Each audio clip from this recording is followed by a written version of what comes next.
Um grande abraço a todos e a todas. Sejam muito bem-vindos à nossa jornada de debates eleitorais. A jornada de debates eleitorais é uma iniciativa do CEFOR, que é a Escola de Governo da Câmara dos Deputados, com a participação da Consultoria Legislativa. E nesse nosso 8º encontro, nós vamos conversar sobre eleições municipais e o futuro da democracia.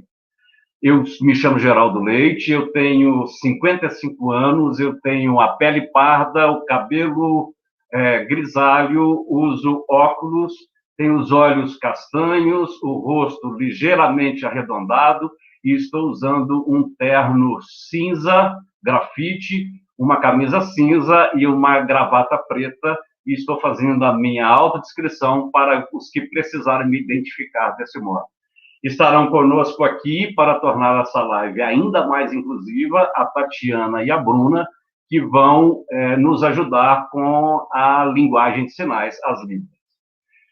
Nós estamos aqui hoje no nosso 8º encontro e recebendo com muita alegria e com muita honra, neste Dia do Professor, 3 grandes professores da Academia Brasileira. A professora Edilene Lobo, que já esteve conosco em outras lives, a professora Elida Graziani, que está conosco pela primeira vez, mas não pela primeira vez na Câmara, já esteve participando em outras atividades, e o professor Bruno Reis, que também já esteve em outras atividades na Câmara dos Deputados. Sejam todos muito bem-vindos. A professora Edilene é também advogada, doutora em Direito Processual Civil, realiza estágio pós-doutoral em Direitos Fundamentais, é professora em cursos de graduação e pós-graduação de mestrado e doutorado, é membro da Comissão de Liberdade de Expressão da OAB de Minas Gerais e é coordenadora do Grupo de Pesquisa Processo Eleitoral Democrático, Inclusão e Visibilidade. Seja muito bem-vinda, professora Edilene, mais uma vez.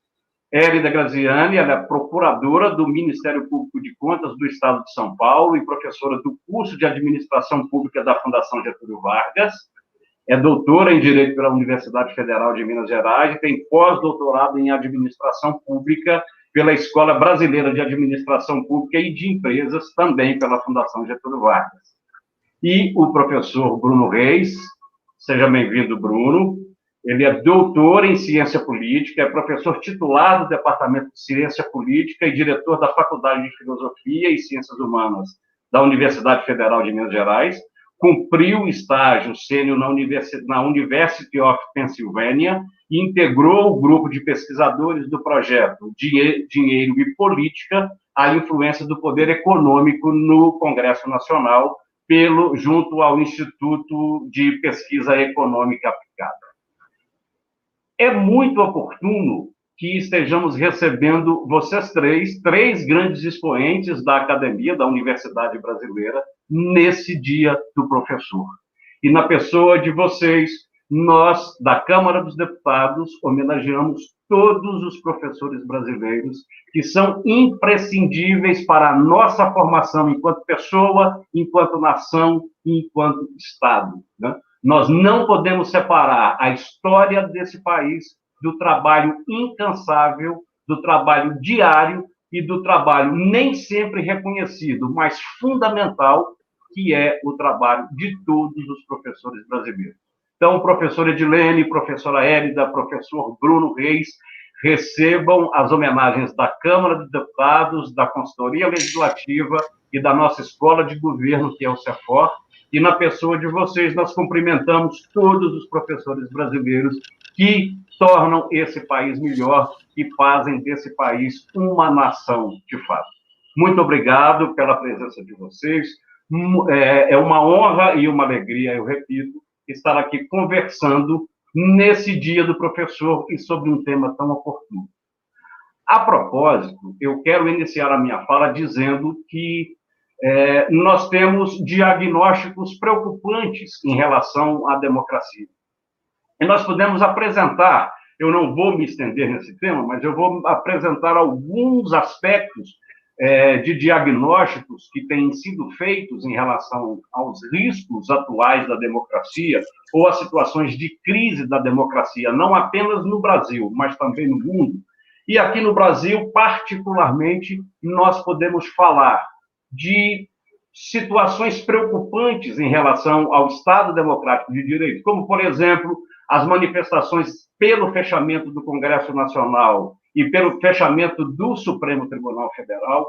Podemos citar as tentativas de restrição, né, de um certo tempo para cá, de restrição da autonomia universitária, conquistada a duras penas, e tentativas reiteradas de restrição da autonomia das universidades, a criminalização, ou, no mínimo, a desqualificação da política e dos movimentos sociais, dos movimentos reivindicatórios, de uma maneira geral, ataques ao Estado laico e episódios muito reiterados de opção religiosa no seio do próprio Estado e de intolerância em relação a determinadas manifestações religiosas. Podemos citar ainda também com preocupação episódios ou tentativas de censura, seja em relação aos meios de comunicação, seja em relação à livre manifestação das pessoas. Podemos ainda citar como exemplo desses aspectos preocupantes em relação à nossa democracia, que é a criação de obstáculos ou a apresentação de obstáculos crescentes para a efetivação de direitos fundamentais, inclusive a partir de um discurso monetarista fiscal. Pois bem, todas essas questões, elas apontam para a importância de que a democracia seja também discutida nas eleições municipais, para além dos problemas locais, para além daqueles problemas que no dia a dia eles ocupam a agenda dos gestores locais. Esses aspectos cruciais da democracia precisam também estar presentes no debate das eleições desse ano, que, por sinal, será daqui a exatos 30 dias.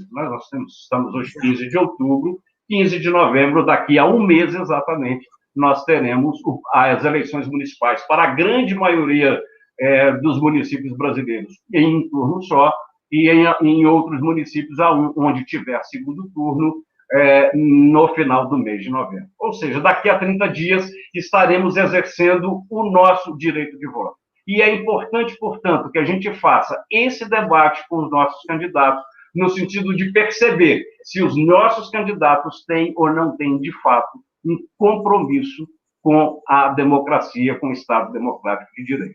Nós vamos conversar sobre esses diversos aspectos. Nós teríamos aí um campo enorme em relação a esses temas relacionados à democracia, mas nós selecionamos alguns recortes para situar melhor aqui o nosso debate, para fazer um debate mais objetivo. Nós começamos, eu preciso dizer para vocês que além da nossa transmissão hoje pela escola, pelo CEFOR, pelo nosso canal aqui, onde costumeiramente nós temos divulgado a nossa jornada de debates eleitorais, hoje também o nosso debate está sendo transmitido simultaneamente, também ficará depois para visualização posterior, na Escola Virtual de Cidadania. Vamos, então, começar a nossa conversa com a professora Edilene, e com quem eu vou conversar e pedir que ela aborde aqui em sua conferência 3 aspectos relacionados aí à democracia. O nosso problema da representação política, a questão da verdade das urnas e a relação desses 2 aspectos com a democracia. Bom, nós temos, professora Edilene, alguns grupos historicamente e indignamente representados nos espaços de poder. Eu posso citar de plano as mulheres e os negros, né, como subrepresentados nos espaços de poder de uma maneira geral. Gostaríamos que você abordasse conosco se as cotas de gênero e as cotas de incentivo às candidaturas negras podem melhorar esse quadro. Qual é o potencial dessas medidas afirmativas no sentido de melhorar essa situação nossa de subrepresentação? Existiriam outros meios, para além das cotas de incentivo, as cotas às quais nos referimos, as cotas de gênero e as cotas de incentivo às candidaturas de pessoas negras? Bom, diversos fatores históricos, eles explicam essa subrepresentação de diversos grupos. Mas há um outro aspecto ainda que é importante ser abordado, que é o viciamento da vontade do eleitor por diversos artifícios, inclusive, talvez, na atualidade, o mais grave deles, que são as notícias falsas, e com um potencial ainda também de distorção da nossa representação política. Gostaríamos, então, que você abordasse esses dois aspectos, né? As medidas para o enfrentamento da subrepresentação, abordasse ainda a questão das fake news e como promover a democracia nesse mundo integrado em rede. Você terá 20 minutos e, em seguida, nós voltamos para o próximo ponto com a palavra, professora Ednei. Muito obrigada, querido doutor Geraldo Leite, pessoal do CEFOR, Câmara dos Deputados, muito obrigada pelo convite e pela oferta a debater um tema tão importante ao lado, aí sim, de mentes brilhantes da academia brasileira, como o professor Bruno e a professora Hélida. Eu começo, portanto, nesse dia, que não deveria ser um único, né, em que se moldura e só se olha para ele uma vez por ano, que fossem todos os dias aqueles de comemorar, de debater e de discutir o papel do professorado, homens e mulheres, na vida da coletividade brasileira, e, em particular, o papel da ciência. De modo que é um dia muito especial estar aqui conversando com esses expoentes na presença, sob as luzes tão brilhantes do doutor Geraldo Leite, do pessoal do CEFOR, que gentilmente sempre nos convida. O tema é instigante e, obviamente, que eu não teria aqui a pretensão de tratá-lo em apenas 20 minutos, portanto, eu vou trazer pequenas impressões, um pouco de inquietude e o que tem orientado o meu percurso, seja acadêmico, seja como advogada, seja como mulher negra. Então, eu trarei um pouco dessas considerações para compartilhar com todas e todos que nos ouvem, que nos acompanham. O futuro da democracia, a meu juízo, perpassa por duas palavras femininas: luta e resistência. Não me parece, como já está claro, eu imagino, para a grande maioria do povo brasileiro, em especial os grupos minorizados, como pessoas negras e mulheres, já está claro há muito tempo que não há possibilidade de renunciar à luta para implementação, em particular, dessas ações afirmativas a que faremos referência aqui muito rapidamente hoje. Então, eu começo por dizer que o futuro passa por luta, passa por resistência e passa por esclarecimento. Com essas três palavras, eu tento trabalhar a temática que foi colocada à minha apreciação. O assunto envolvendo cotas para a participação das mulheres na política e para o estímulo às candidaturas de pessoas negras, esta última novidade para as eleições de 2020, a primeira implantada nas eleições de 2018, essas duas ações importantes, afirmativas, claro, trazem alguma luz num cenário, num ambiente, num momento político de profunda incerteza e trevas no que diz respeito à participação do povo, à participação da coletividade com as cores, com os gêneros, preferências e orientações as mais variadas que tem. Então, quando nós falamos de cotas, é claro que são ações afirmativas importantes para enfrentar a subrepresentação. Garantir que mulheres tenham um mínimo de candidaturas registradas, garantir que pessoas negras tenham um mínimo do recurso público, do espaço no rádio e na televisão, para apresentar suas propostas, é parte dessa busca pela solução a longo prazo do problema que precisa ser enfrentado no Brasil. É claro que nós não poderíamos ter a ilusão de achar que porque numa eleição se distribuem alguns recursos para as mulheres, algum recurso para as pessoas negras, e que essas mesmas pessoas têm algum tempo no rádio e na televisão, que isso seria a solução para o racismo estrutural e a misoginia, o machismo já arraigado na sociedade brasileira há tantos séculos. Claro que não se trata aqui de uma saída mágica, de um pó mágico. Cotas, sempre digo aqui, em várias oportunidades em que conversamos, nos ambientes em que circulo e que posso tratar da temática, cotas são ponto de partida. Um percurso longo e duradouro passa, logicamente, pela educação, passa pela compreensão, primeiro dentro de si, do que é o machismo e o racismo, para o combate verdadeiro e transparente em cada um de nós, e depois para fazer uma oferta efetiva de combate ao machismo e ao racismo na sociedade brasileira por completo e principalmente trabalhando e buscando mecanismos para cotidianamente, diariamente, enfrentar esses dois grandes problemas que entravam a evolução, o crescimento da sociedade brasileira multicultural, multiétnica, como é propriamente. Então, eu volto a dizer, cotas são possibilidades importantes, mas não é possível pensar em renunciar ao processo da longa duração, que é o processo educacional. Então, o combate ao racismo e ao machismo passa por um convencimento, passa por educação e passa principalmente por efetuar um resgate histórico da dívida que a sociedade brasileira branca, rica, masculina, tem com esse grande contingente que compõe a maioria do povo brasileiro.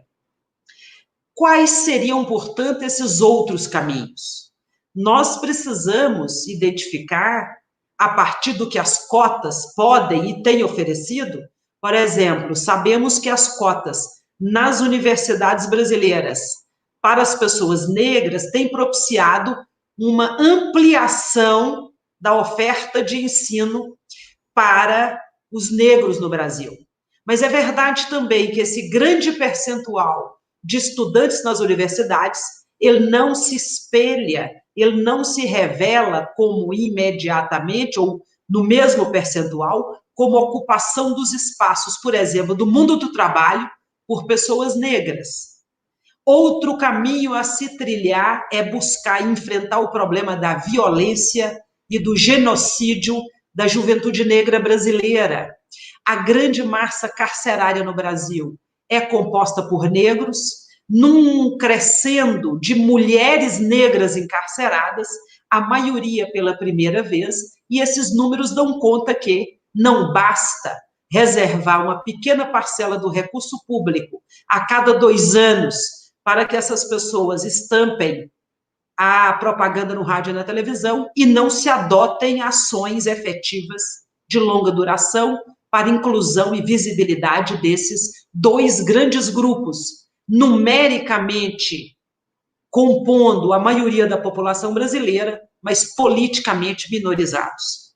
E as redes sociais com isso, e o mundo conectado em rede com isso, o que tem a ver? Aqui faço uma conexão com outro grande tema que está no entorno do futuro da democracia, que é a possibilidade das novas tecnologias comunicacionais, em especial as redes sociais pela internet. O que isso tem a ver com o tema subrepresentação e combate ao racismo e ao machismo. E eu digo que tem tudo a ver porque as redes sociais, pelo fenômeno lamentável da violência digital, têm oportunizado o discurso de ódio numa exponencialização preocupante e, claro, ao tempo em que as redes servem para orientação, para esclarecimento, para contato e para comunicação, a boa comunicação, as redes também têm sido utilizadas para as fake news, para o discurso de ódio destinado principalmente a mulheres e a pessoas negras. Então, a democracia, o futuro da democracia passa pela necessidade de dar visibilidade, compreender qual é o papel do mundo virtual na vida política brasileira. Sempre que trato disso, vou repetir de novo, eu tenho dito que não é a democracia que tem que ser digital, é o digital que tem que ser democrático. Portanto, projetos que tramitam na Câmara dos Deputados, por exemplo, buscando dar transparência e responsabilidade ao uso das redes sociais pela web, ao uso das grandes plataformas para a comunicação, essa transparência e a responsabilidade no uso para combater a robotização da comunicação, perfis falsos e, fundamentalmente, o discurso de ódio, que atinge essas coletividades que acabamos de explorar, esse campo, portanto, precisa ser exposto, essas medidas precisam ser bem vistas e esses projetos precisam ser colocados a público e para o debate da coletividade brasileira. Eu faria um sumário para dizer que o tema envolvendo cotas, o tema envolvendo veracidade no diálogo público, para permitir a formação da opinião a partir da verdade, ou seja, a defesa do princípio da veracidade na comunicação pública, principalmente na propaganda eleitoral, implica empoderar o povo brasileiro, empoderar a sociedade brasileira a travar bons debates com os seus representantes, a participar ativamente do devido processo legislativo para, além de ampliar as possibilidades, conhecer e poder decidir juntamente com a sua representação política sobre esses temas tão importantes. Cotas no Brasil, lembramos bem, vieram primeiro do judiciário. Eu comento aqui as cotas para o gênero feminino e agora, recentemente, as cotas de estímulo à candidatura de pessoas negras. Embora boas possibilidades, antes isso do que nada, antes isso do que o cenário de exclusão, mas é verdade que é preciso delinear e colocar regras mais claras para que essas ações afirmativas, então eu dizia, é preciso criar leis mais claras, com a devida participação pública, para que nós possamos saber exatamente como é que implementamos essas ações afirmativas, de quem cobrar quando elas não forem efetivadas e, principalmente, lembrando que é a primeira vez nas eleições municipais brasileiras que se fala em cota de recursos públicos e tempo no rádio e na televisão para as candidaturas de pessoas negras, é preciso verificar como é que essas garantias, como é que essas ações atendem ao grande número de candidatos e candidatas nos pequenos municípios brasileiros. Não são todos que têm, por exemplo, estação geradora de rádio e televisão, não são todos candidatos e candidatas que recebem recursos do fundo público, e, é claro, é fundamental fazer com que haja mais transparência na gestão do dinheiro público pelos partidos políticos e se garanta mais participação desses dois grandes grupos que compõem a sociedade brasileira, inclusive e principalmente na gestão partidária. Então, doutor Geraldo Leite, doutor Bruno, doutora Hélida, quem nos acompanha, quem nos assiste, nos ouve por aqui, nós temos pela frente, para falar de algum futuro para a democracia brasileira, uma longa luta, ao lado de muita crença na nossa força e capacidade transformadora e ao lado da proposta de resistir para não admitir retrocesso em direitos fundamentais elementares. Aliás, luta e resistência são duas palavras bem conhecidas desses dois grupos minorizados aqui a que fazemos referência. Nós sabemos que o que até aqui se apresentou como ações afirmativas para mulheres e pessoas negras é produto da luta dessas mesmas pessoas. As cotas não chegaram por benemerência na realidade brasileira.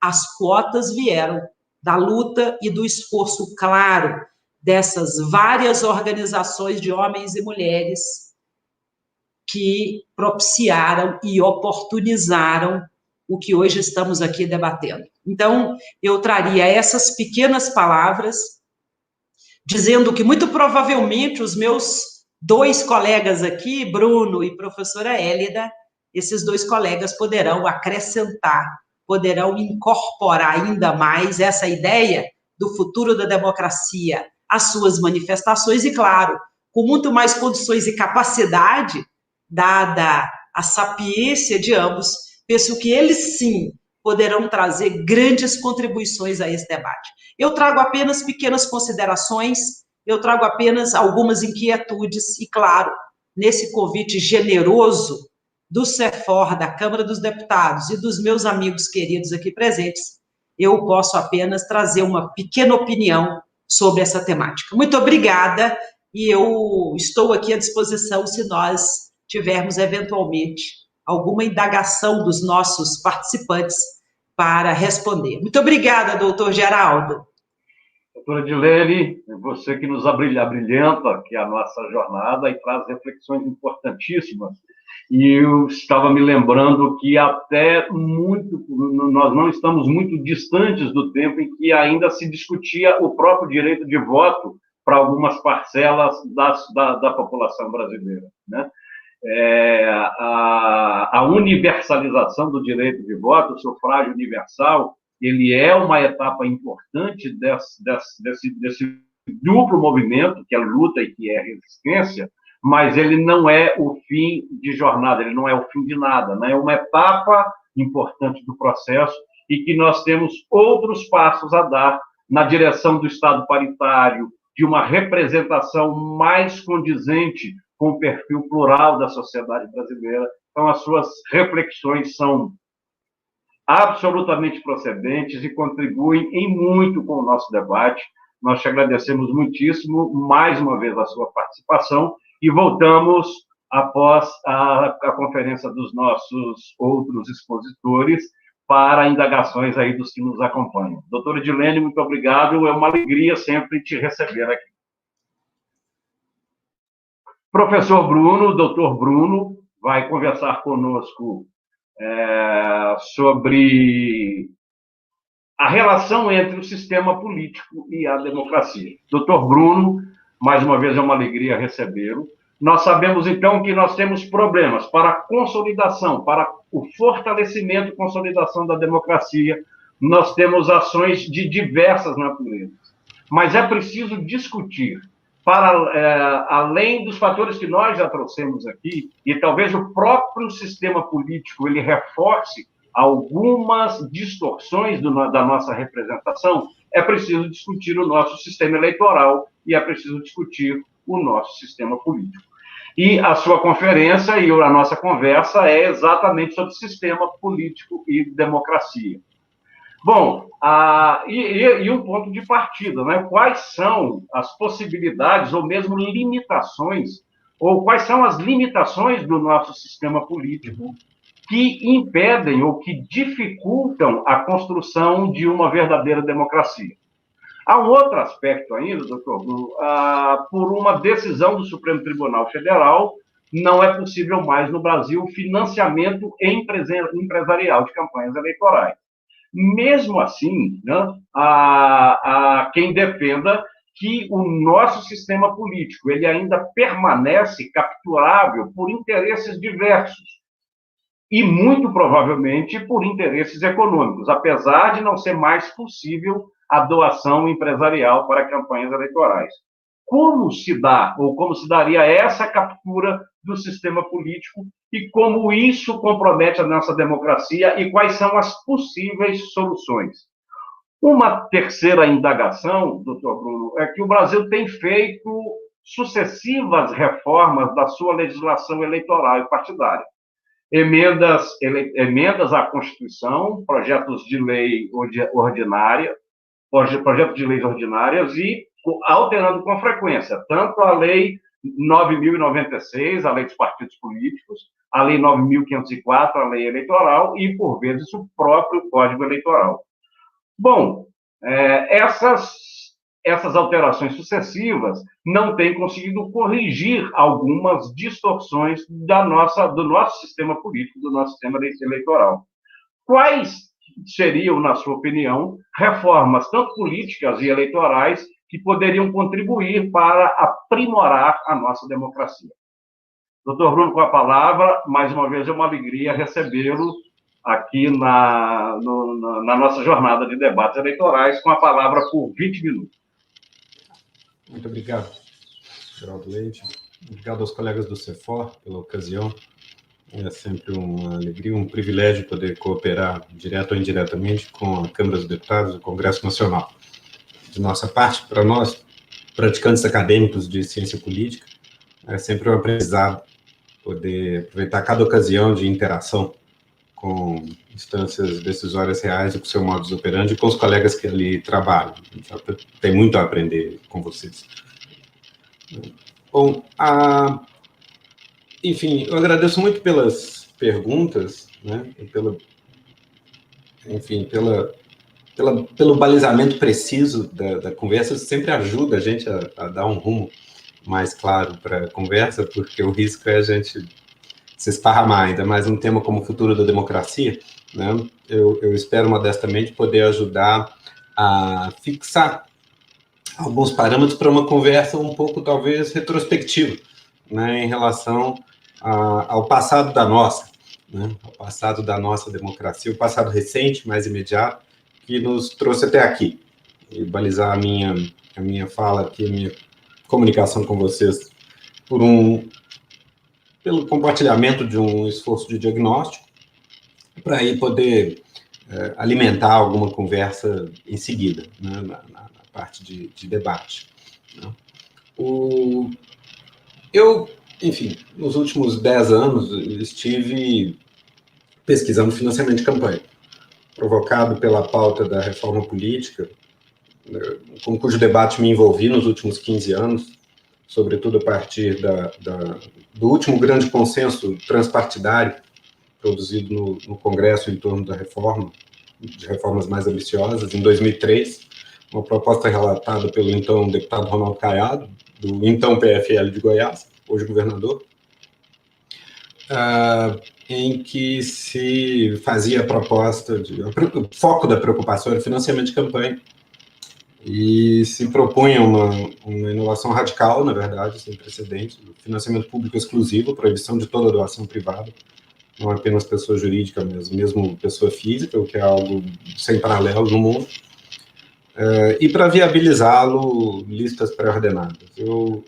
Eu entrei no debate meio nesse ponto, fui provocado num seminário da Câmara mesmo, em 2004, para começar a participar, e é engraçado, daí uma associação de convites a escrever, a refletir e discutir esse assunto, enfim, pautou a minha vida profissional na última década e meia. E o que ficou claro para mim é que os deputados naquele momento punham um problema sobre qual é a relação entre sistema eleitoral e financiamento de campanha, qual seria a interação boa, qual seria a fórmula de interação virtuosa entre regras eleitorais e regras de financiamento.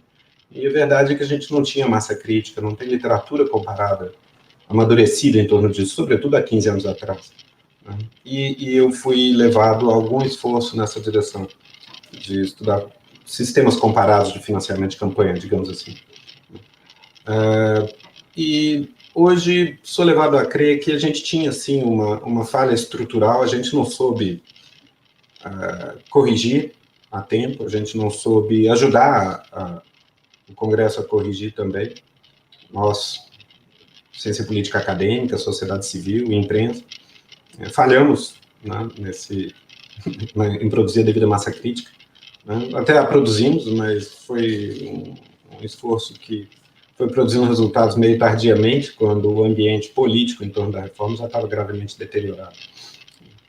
Hoje eu tento botar de maneira sintética da seguinte maneira: a gente de fato tinha uma interação muito ruim entre o nosso sistema eleitoral e as regras de financiamento de campanha, e onde ela residia. Se a gente pensa no financiamento de campanha como um mercado por financiamento, um mercado de dinheiro, digamos assim, de compra e venda de recursos para a campanha. No caso do Brasil, o que a gente produziu foi um mercado em que a demanda por dinheiro era extremamente fragmentada e a oferta por dinheiro extremamente concentrada. Por quê? A demanda por dinheiro é produzida pelos partidos e candidatos. No nosso caso, ela era extremamente fragmentada, porque onde normalmente você tem meia dúzia de chapas partidárias competitivas, no Brasil, você não apenas o número de partidos foi crescendo, e hoje a gente tem 30 partidos, por exemplo, na Câmara dos Deputados, mas também o próprio sistema eleitoral, com listas não ordenadas nas convenções, e, portanto, candidaturas individuais que têm que competir por votos diretamente, produz um sistema com centenas, às vezes mais de 1.000 candidaturas individuais na mesma circunscrição eleitoral. Isso é muito raro, né? Então, é isso que eu digo que pulverizou, fragmentou, dispersou a demanda por dinheiro. E, do outro lado, a gente tem uma regra que também só tem no Brasil, que é o fato de que o teto que incide sobre doações eleitorais é proporcional à renda do doador. Até 2015, quando pessoas jurídicas podiam doar, elas eram autorizadas a doar até 2% do seu faturamento bruto, o que fazia com que empresas de faturamento bilionário pudessem doar montantes absurdos de dinheiro. A JBS, sozinha, em 2014, doou legalmente 300 milhões de reais e sozinho foi responsável por 10% de todo o financiamento eleitoral privado naquele ano. Isso, o mal-estar produzido por essa legislação absurda, francamente, levou o Supremo, inclusive, a banir as pessoas jurídicas, a doação por pessoas jurídicas. Mas sobre a doação por pessoas físicas, incide um teto da mesma natureza, que são 10% do rendimento bruto, pessoa física, declarado no imposto de renda no ano anterior. Ou seja, as pessoas mais ricas podem legalmente doar mais do que pessoas mais pobres. E a regra diz isso com todas as letras.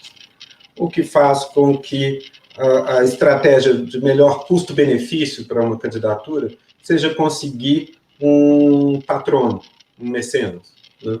Um doador suficientemente rico para poder resolver seu problema de financiamento com pouco esforço. Então, você tem um sistema que produz incentivo errado, já que o esforço de arrecadação descentralizada, que seria obviamente desejável, tem um custo alto de mobilização que pode ser substituído com vantagem por um doador. Sobretudo quando, até recentemente, agora não mais, felizmente, estamos pouco a pouco andando na direção certa quanto a isso, mas até 2016, por exemplo, a doação para a própria campanha não tinha limite nenhum, o que fez generalizar-se, enfim, a presença de candidatos ricos, milionários, etc., com vantagens sobre seus competidores. Então, isso é um problema sério que produziu o que eu chamo a concentração da oferta de dinheiro.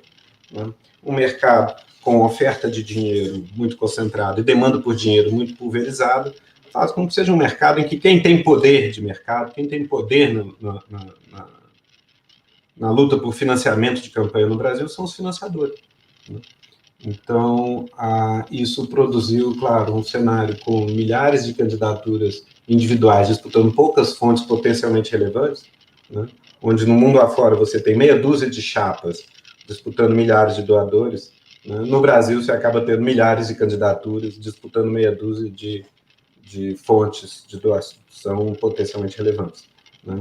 E isso produz, como eu dizia, um grupo de financiadores extremamente poderoso, com enorme influência política, desproporcional, e uma elite política que tenderá a certa docilidade, digamos, quanto aos interesses mais imediatos dessa base de doadores, né? E isso é um juízo que se pode fazer independentemente de qualquer prova de ilicitude ou corrupção no comportamento dessas pessoas, né? Simplesmente é o fato que a legislação, tal como existe, dá poder demais a poucos grandes financiadores. No caso, agora mudou para pessoa física, o volume de dinheiro caiu muito, de 12 para 16 e de 14 para 18, mas a concentração das fontes não caiu de maneira importante, né? Então, sobretudo de 12 para 16.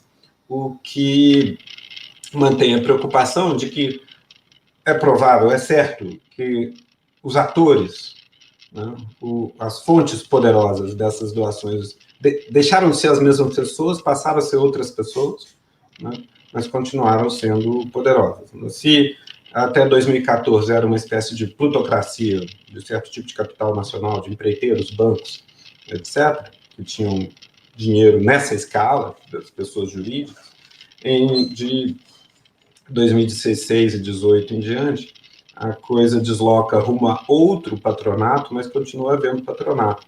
E quem tem dinheiro e interesse para fazer doação no volume permitido, como pessoa física, a partir de 16, não é ainda o crowdfunding no Facebook, não é ainda o esforço na sociedade civil, mas a coisa, o grupo obviamente interessado que ganhou preeminência desde então é crime organizado urbano, né, milícias, tráfico de drogas, né, os PCCs da vida, né, que tem cash, digamos assim, em condições de mobilizar nesse contexto. Você tem, nesse contexto, quer dizer, o que se tem para lamentar no nosso fracasso relativo em ter um diagnóstico claro e orientar a conversa sobre reforma política de 2005 a 2015, mais ou menos, em que ele andava em círculos, esse debate, é que a gente acabou pegando um período institucionalmente bastante bem sucedido da história brasileira, a nossa experiência democrática mais longeva, de 30 anos, com 16 anos em 2 mandatos de Fernando Henrique e de Lula, excepcionalmente estáveis, são os 16 anos mais estáveis da história política brasileira, com resultados para mostrar, tanto do ponto de vista de bem-estar social, quanto de projeção diplomática de poder para fora, e fizemos uma certa desconstituição, uma destruição institucional. Nesse caso, as instituições mais ou menos estão em pé, elas existem, mas você tem uma desorganização severa, não apenas do quadro político-partidário, e, portanto, do lastro político que poderia ter os controles institucionais e as rotinas administrativas, quanto um desmanche completo de todo o acervo de políticas públicas conquistado de 1990 para cá, que simplesmente está em franco processo de destruição no atual período. Né? Então, você tem um processo desafortunado anterior, em que um ambiente viciado nos bastidores financeiros de campanha, induzido por uma legislação extremamente infeliz, né, foi deteriorando, degradando os bastidores de campanha, numa rotina viciada e viciosa em vários sentidos, que entrou em choque. Era uma questão de tempo, mais ou menos inevitável, com órgãos de controle cada vez mais autônomos, garantidos pela própria Constituição de 88, e eles próprios pouco controlados pela falta de uma cultura institucional propriamente estabelecida e amadurecida.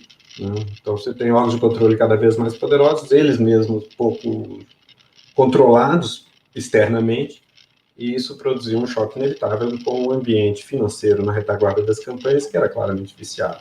Né? A ocasião acabou se apresentando com o governo politicamente frágil de Dilma Rousseff, em que, enfim, para além das apostas mal sucedidas do governo Dilma na economia, que deram errado, há também um claro isolamento político em que a presidente se meteu. Eu estava isolada a certa altura em relação ao Congresso, isolada de movimentos sociais, isolada em relação, distante do próprio partido PT, estava isolada em relação a militares, em relação a empresários. Era um governo com conexão muito frágil com a sociedade.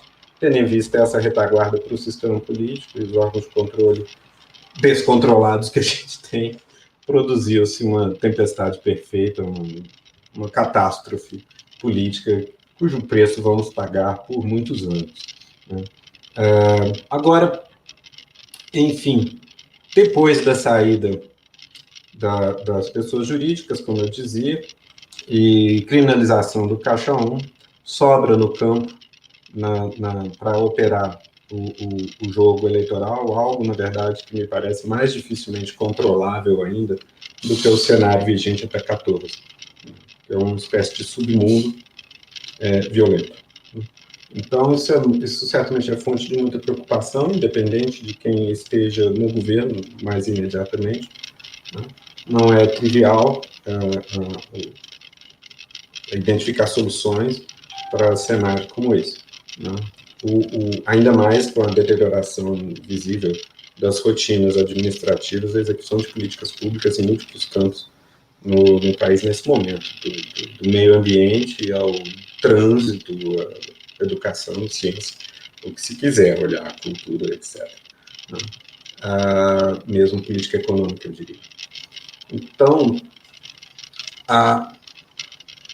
nesse momento, a gente vive um momento paradoxal em que, de um lado, no que diz respeito às regras eleitorais, e aqui eu já convido para concluir, para a gente ter a ocasião de conversar mais livremente em seguida, é paradoxal o momento porque a gente começa, eu acredito, no âmbito do Congresso Nacional, sobretudo da Câmara dos Deputados. 2017 foi um ano em que a agenda da reforma política andou em direção construtiva, finalmente, parecia subordinada a um diagnóstico, sobretudo com o fim das coligações nas proporcionais, mas não apenas. 2015 é uma espécie de fundo do poço nesse debate, em que estava a ponto de aprovar o distritão, que seria um agravamento ainda maior do quadro descrito anterior. Inclusive, eu acho que uma pesquisa a ser feita é o mapeamento político, digamos assim, a política da reforma política no interior do Congresso Nacional. Quem está de qual lado nessa conversa? Porque eu acredito que tem um grupo grande de parlamentares que se engajou na discussão da reforma política desde a primeira década do século, e, de um modo geral, estava querendo melhorar controle sobre o financiamento.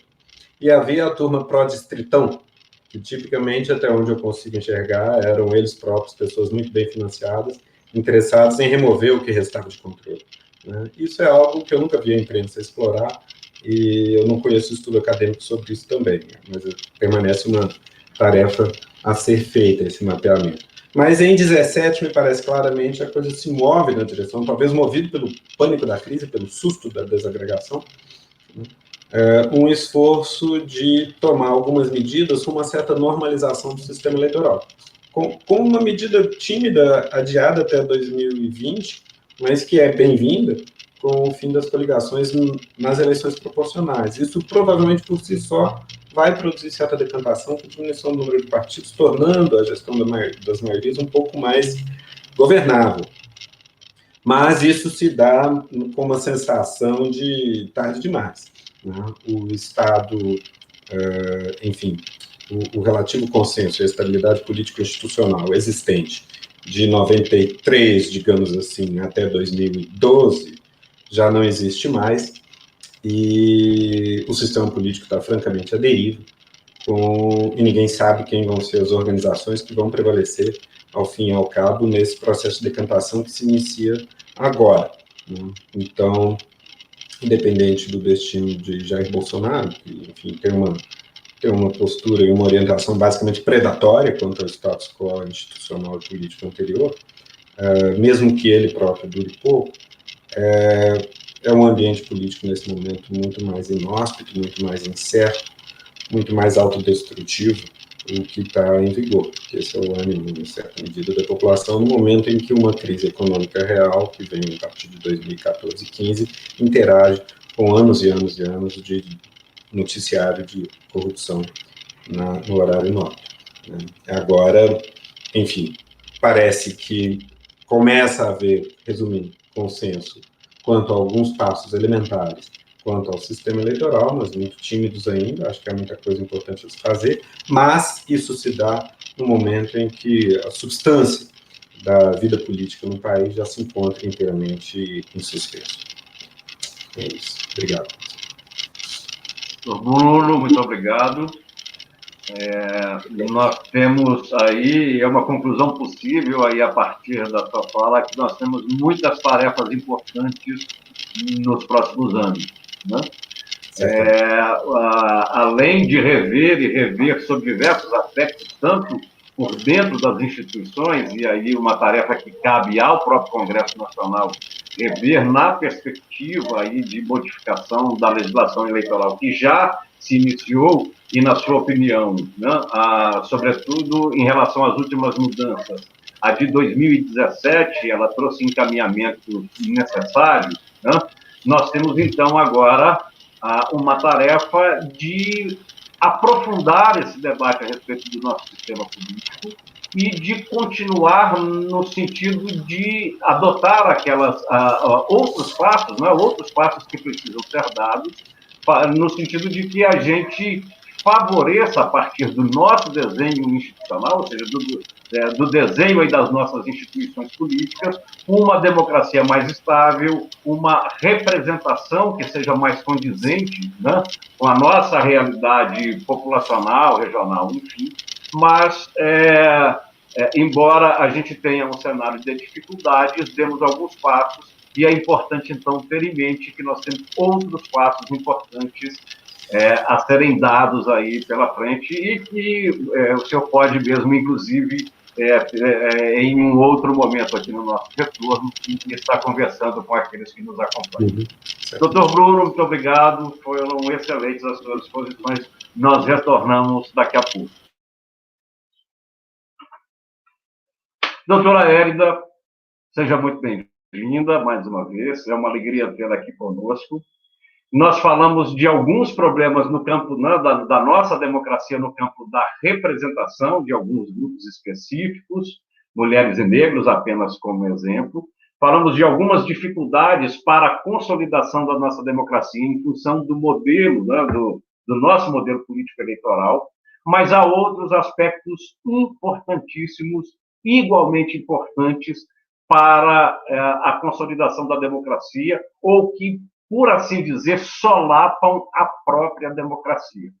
Nós vivemos num país desigual, um país que, outro dia, aqui em uma live, na nossa jornada de debates eleitorais, eu dizia do meu caso pessoal, em que apenas 3 gerações me separam do regime escravagista. Eu nasci em 65, a minha mãe em 47, a minha avó em 1918, e a minha bisavó já nasceu no regime, ainda nasceu no regime escravagista, e o país não se dispôs a enfrentar determinados legados desse seu passado escravista e de exclusão, de uma maneira geral. A Constituição de 1988, ela fez uma promessa de ampliação da cidadania. Na verdade, nós podemos até dizer que a Constituição de 1988, ela é um arremate jurídico de um processo, né, que não apenas queria liberdade, né, não apenas liberdade no sentido do enfrentamento de um regime autoritário instalado em 1965, e não apenas o retorno e o regular funcionamento das instituições democráticas, mas também ela é o arremate de uma longa discussão da necessidade de efetivação de direitos fundamentais, e podemos dizer no Brasil, em alguns casos, os mais elementares, né? Bom, a nossa conversa, e aí com você a palavra a partir das minhas indagações, é como é que a gente, então, sai apenas dessa discussão das regras do jogo, né? A democracia não pode ser apenas essa discussão de regras do jogo, quem entra, quem sai, e quais são as normas que vão possibilitar a alternância de pessoas. Mais do que isso, é preciso haver um comprometimento com um aspecto fundamental, que é a democracia substancial, a democracia material, ou seja, aquela que diz respeito a aspectos relacionados à justiça, a aspectos que a própria Constituição fala, que é a construção de uma sociedade mais igual, em que as pessoas possam viver com dignidade, em que as pessoas possam desenvolver as suas possibilidades a partir de um princípio de dignidade da pessoa humana. Bom, feita essa introdução, a nossa questão é: os direitos fundamentais no Brasil ainda são promessas, e promessas não cumpridas, né? A Constituição de 88, ela prometeu um alargamento do exercício da democracia, né, de uma maneira em geral. Mas o Estado nem sempre consegue atuar nessa direção, né? Nos últimos tempos, inclusive, não apenas do Brasil, mas do mundo, né, uma discussão de cunho fortemente liberal, ou até ultraliberal em determinados casos, tem colocado a agenda fiscal acima, inclusive, ou como se essa agenda fosse mais importante do que os próprios direitos. E a pergunta é, agenda fiscal e direitos fundamentais são incompatíveis? Né? E, por fim, a democracia, de fato, onde impera uma das maiores desigualdades do mundo, quais caminhos nós teríamos, então, para a construção da democracia substantiva? Doutora Hélida, mais uma vez, é uma alegria tê-la conosco. Você com a palavra. Boa tarde, é um prazer imenso. Obrigada, Geraldo. Hoje, no dia do professor, aqui revejo meu querido professor Bruno Reis, ainda mais na CEFOR, porque eu tive a honra de ser aluna do professor Bruno Reis na Escola de Governo da Fundação João Pinheiro. Então, falar nesse dia do professor ao lado de um queridíssimo mestre, numa escola de governo, sendo eu uma egressa também de uma escola de governo, é uma espécie de retorno, de gratidão profunda, de devolução ao quanto aprendi ao longo desses muitos anos de escola pública. Além disso, o diálogo com a Edilene e as reflexões que ela trazia, né? Qual é o papel das regras eleitorais se a escola não faz aquele trabalho de base? Como enfrentar esse racismo estrutural, essa desigualdade que você bem suscitava, né, Geraldo, há pouco. O debate de fundo, inclusive na linha do que o próprio Bruno falou durante a sua exposição, a respeito da docilidade dos agentes políticos com aqueles que financiaram suas campanhas.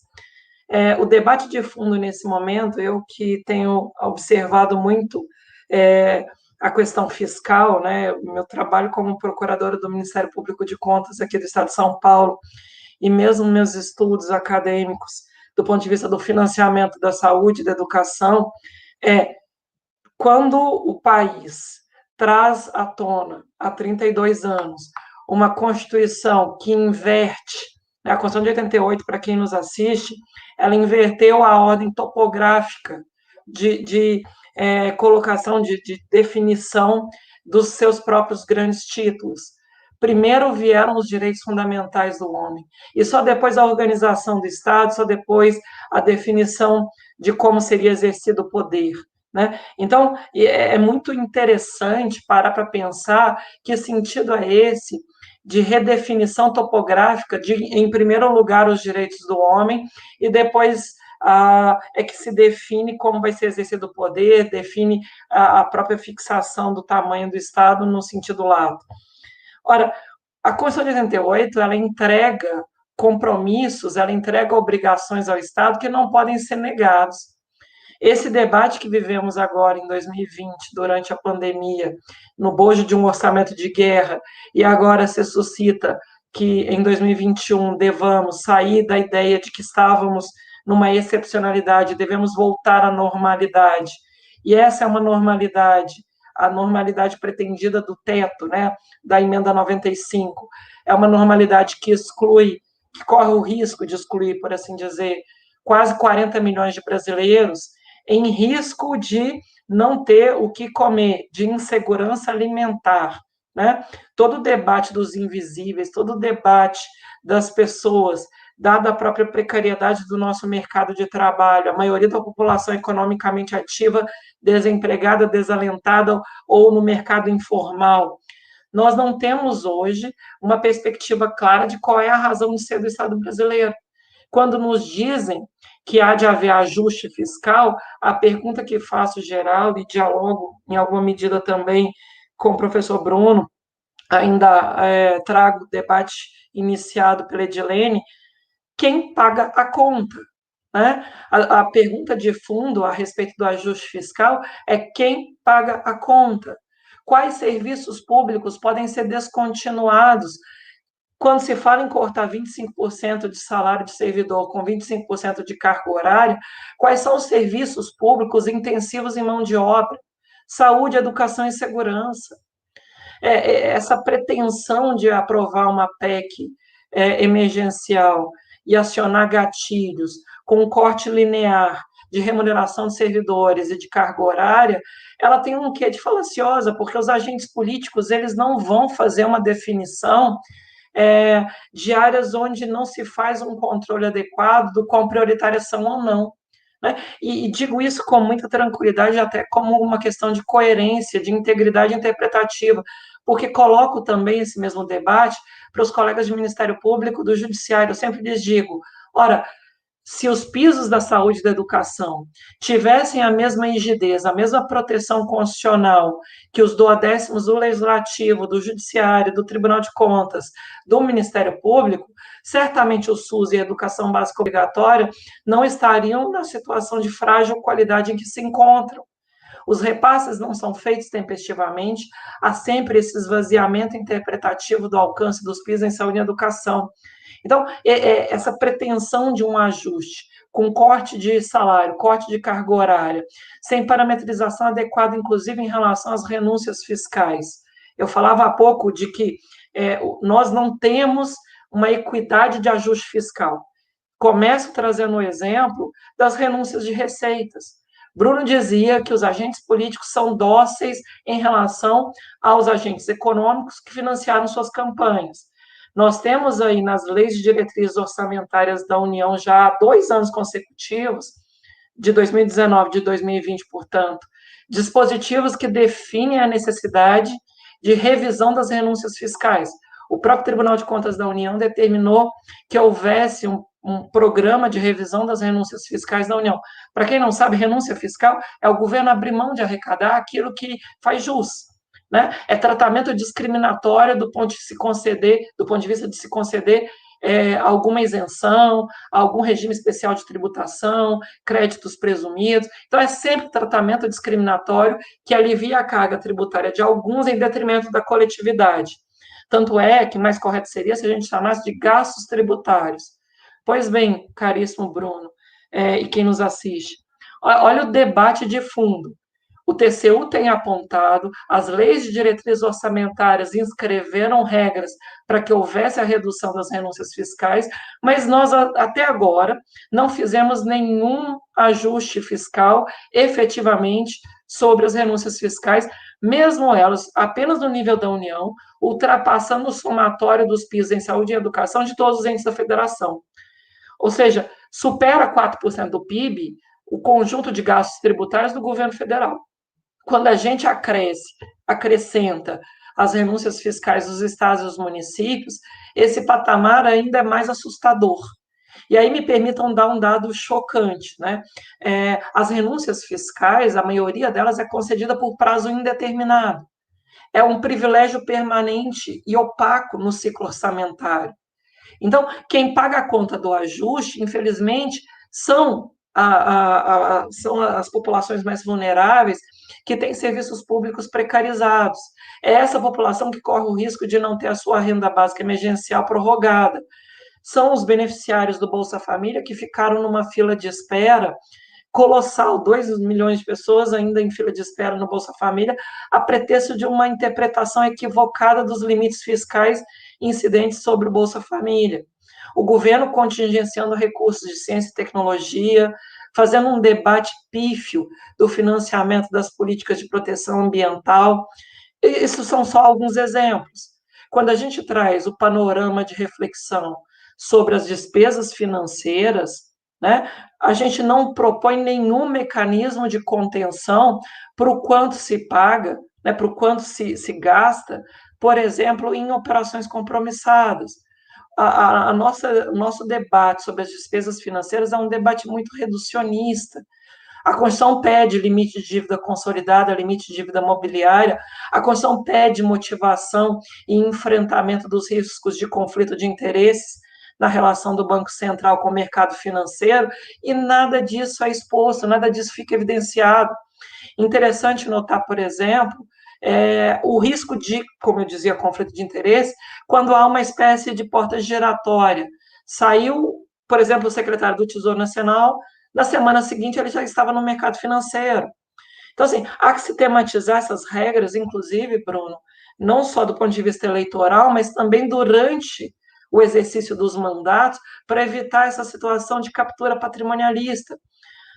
quando eu digo que o poder público tem que ser exposto ao dever de máxima eficácia dos direitos fundamentais, é inclusive para a gente debater do ponto de vista de a que se destina o orçamento público.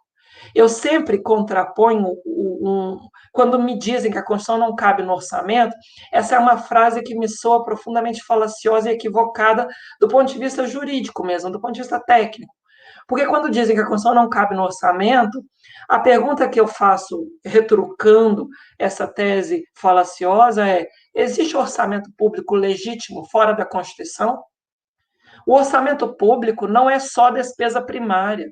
Falar de ajuste fiscal exclusivamente pautado na contenção de despesas primárias, sem ao mesmo tempo fazer também a revisão das renúncias fiscais, enfrentar a nossa regressiva matriz tributária, não se tributa, né, veículos automotores, do ponto de vista de jatinhos, iates, helicópteros, a gente não tributa heranças da forma como deveria, inclusive no parâmetro internacional. O ITCD, o Imposto sobre Transmissões, Causa-Mortes e Doações, no Brasil, ele é muito aquém do parâmetro internacional, inclusive nos Estados Unidos.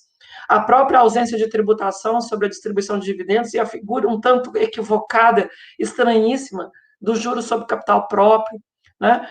A nossa tributação é muito incidente sobre o consumo e a produção, portanto, também ampliando a desigualdade e a regressividade, que faz com que a gente viva um orçamento de castas. A gente precisa tributar mais o patrimônio e a renda. A gente precisa falar em transparência das nossas despesas financeiras, balizas que demonstrem os custos e riscos fiscais incorridos pelo Banco Central na gestão das políticas cambial, monetária e creditícia. Quando se libera 1 trilhão e 200 bilhões, como feito no início da pandemia para o Banco Central, né, o Banco Central liberou em depósitos compulsórios. Quais são os custos ali implicados? Como que a gente pensa do ponto de vista, inclusive, de gestão de liquidez, a administração da taxa Selic, a velocidade de redução da Selic quando a economia já está há tantos anos em baixíssimo crescimento econômico, com um hiato do produto muito grande. Aí vai me dizer que a culpa de todo o estado das finanças públicas atual é das despesas primárias que amparam políticas públicas e essas políticas públicas que efetivam direitos fundamentais? Não. Esse não é um debate equitativo, não é um debate normativamente adequado. Sustentar que a nossa crise fiscal é exclusivamente incidente sobre as despesas primárias, exclusivamente incidente sobre aquilo que ampara, né, a proteção dos direitos fundamentais. Agora, recentemente, o próprio Congresso teve a oportunidade de fazer o debate sobre o Fundeb, a emenda 108 aprovada. E no Fundeb se compreendeu a relevância de ampliar o financiamento da educação. Recentemente escrevi um artigo em coautoria com 2 queridos professores amigos, Salomão Ximenes e André Roncaglia, escrevemos os 3, dizendo que a educação tinha que ser tratada como um investimento, como despesa de capital, no sentido técnico do termo, para que a gente, inclusive, a financiasse, se necessário fosse, pela dívida. Porque para expandir a capacidade de crescimento de um país, não basta deixá-lo ser mero exportador de commodities, né? A gente se parece cada vez mais com aquele Brasil que faz extrativismo minerário e exporta produtos agropecuários, típico do século XVI. Outro dia eu tive a oportunidade, Geraldo, de participar de uma live com a queridíssima Débora Duprá. Ela se aposentou esse ano, esteve até há pouco tempo na condição de Procuradora Federal dos Direitos do Cidadão no Ministério Público Federal, e também na live da Mônica Debold. Na ocasião, a Débora Duprá fez uma frase fortíssima que cabe bem para o nosso debate aqui sobre o futuro da democracia brasileira e a repercussão disso no nível dos municípios, né? Porque são os municípios que executam as políticas públicas no chão de fábrica. São os municípios que, de fato, estão ali no cotidiano das demandas da população. Pois bem, a Débora Duprá dizia: o Brasil está mais próximo, neste ano de 2020, de 1.500 do que de 1988. Tamanha a reprodução dessa desigualdade estrutural, desse racismo. Eu chego a dizer, Dilene, inclusive, que a gente vive uma espécie de escravagismo fiscal. Os argumentos que impõe uma espécie de caráter sacro ao teto, são argumentos falaciosos. O teto já foi alterado, inclusive o teto dado pela emenda 95, já foi alterado pela emenda 102 no final do ano passado, para ver a repartição federativa dos recursos da seção onerosa do pré-sal. E por que não pode ser alterado agora? Né? Mais uma vez, inclusive, por que não se pode pensar o financiamento dos serviços públicos essenciais na federação? Eu tenho escrito mais recentemente e proposto que a saída do orçamento de guerra tem que ser típico, com as cautelas típicas de um pós-guerra. A gente tem que fazer, inclusive, a justiça fiscal de transição do acúmulo dessas mais 150 mil mortes. Desculpa, falando tão rápido, acaba que a gente vai engasgando. Mas, assim, se acumula tantas mortes, né, um volume tão estrondoso de mortes, há de haver uma justiça fiscal de transição. A gente imaginar que 38 milhões de pessoas, isso da FGV agora recente, corre o risco de insegurança alimentar, de não ter o que comer, caso haja descontinuidade da renda básica emergencial. A gente imaginar que o SUS possa perder os recursos acrescidos durante o orçamento de guerra, sobretudo agora que o SUS teve aí uma demanda reprimida de cirurgias eletivas, de atendimentos de média e alta complexidade, mesmo em relação ao próprio atendimento da pressão de uma cobertura vacinal. Tudo isso nesse contexto de um 2021 que a gente voltaria supostamente à ideia de um ajuste fiscal apenas de despesas primárias. Pois eu denuncio, Geraldo, não cabe. Um ajuste fiscal em 2021, retomando o teto como, aspas, a única âncora fiscal, apenas sobre despesas primárias, é iníquo, é inconstitucional, não cumpre o papel da razão de ser do Estado. E finalizo dizendo, é inconcebível imaginar a ideia de, pelo ADCT ou não, porque usa muito o nosso ato das disposições constitucionais transitórias para embutir ali o nosso cinismo fiscal. Eu cheguei a escrever uma vez que a DCT virou o retrato de Dorian Gray da Constituição de 88. Né? Pusemos ali a DRU, a desvinculação de receitas da União, pusemos o novo regime fiscal, esse teto na DCT, e, na verdade, agora a gente diz para a população que não podemos assegurar direitos. Agenda DDD, desvincular, desobrigar, desindexar. Enquanto isso, continuam as renúncias fiscais, a maioria delas por prazo indeterminado. Enquanto isso, persiste esse modelo de despesas financeiras opacas, que sequer são debatidas pelo próprio Congresso Nacional, e a gente não enfrenta o debate de que o orçamento público não se resume a despesas primárias. Querem debater o orçamento com equidade? Enfrentemos as receitas, as opções de arrecadação, enfrentemos também as despesas financeiras e o próprio regime jurídico da dívida pública. Do ponto de vista de futuro da democracia, a pergunta de fundo, crucial, que a população tem que ter em mente agora no processo eleitoral que se avizinha é: quem paga a conta? Quais direitos não podem ser descontinuados? Como resguardar que o orçamento público cumpra a Constituição e não sirva de pretexto para negar vigência aos ditames constitucionais? Laélida, muitíssimo obrigado. Mais uma vez, é uma honra recebê-la aqui conosco, com reflexões tão profundas e que recolocam algumas situações no seu devido lugar, né? Porque há uma discussão que há um holofote em um determinado aspecto das finanças públicas, sem considerar todas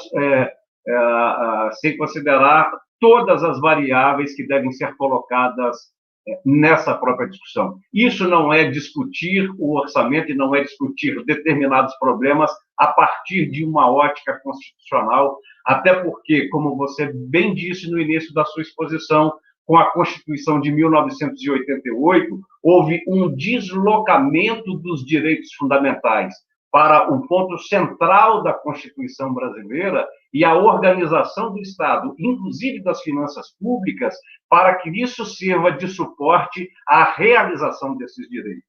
Na medida, então, em que a discussão não é capaz de fazer com que o Estado cumpra esse papel, que é de assegurar direitos fundamentais a todas as pessoas, nós temos, então, um desvirtuamento dessa própria lógica que a Constituição estabeleceu. muito obrigado por suas exposições. Nós temos agora uma etapa de conversa, mas eu quero registrar aqui algumas pessoas que cumprimentaram vocês efusivamente aí pelas exposições, a Jane de Souza, parabenizando particularmente a Edilene por sempre reconhecer o valor das lutas empreendidas pelas minorias e por alguns grupos específicos.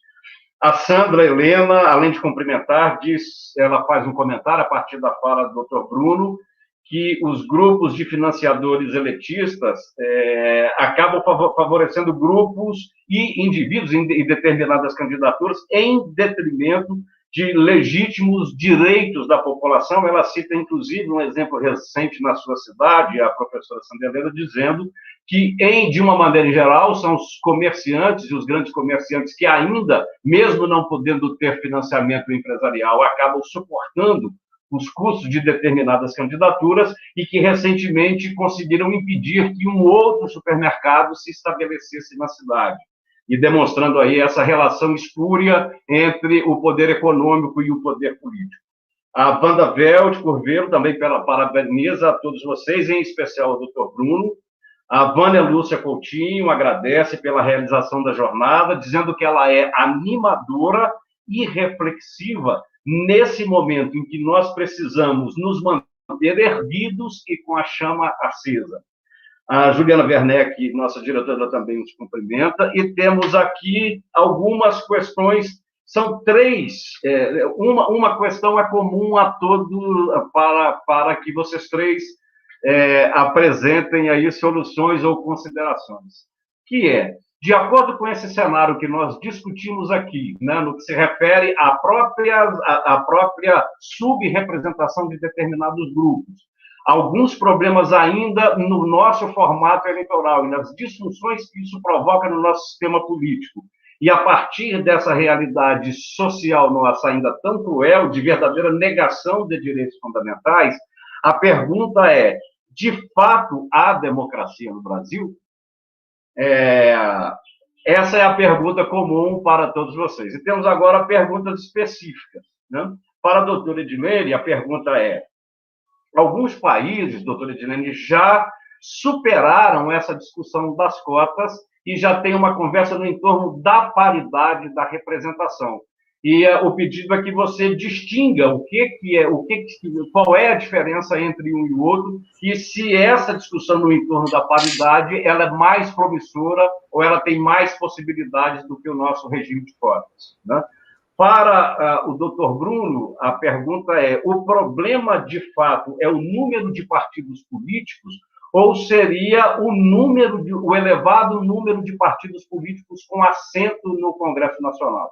E a pergunta é, olha, há países que têm diversos partidos políticos, talvez até um número mais elevado do que o nosso, mas que há um regime de contenção no sentido de que a representação não seja tão pulverizada nas casas congressuais. Então, a pergunta é, o problema é o nosso elevado número de partidos ou essa representação pulverizada no Congresso? Para a doutora Érida, pediram que você, doutora, respondesse a sua própria indagação final. Quem, de fato, paga a conta, né? Quem se beneficia, quem sofre com esses ajustes, a quem que esses ajustes beneficia e quem que, no fim das contas, está pagando, de fato, essas contas. Comecemos, então, com a pergunta comum, se diante desse cenário nós temos, de fato, democracia no Brasil, e depois as colocações, as indagações específicas para cada um dos doutores. Doutora Edilene, com a palavra.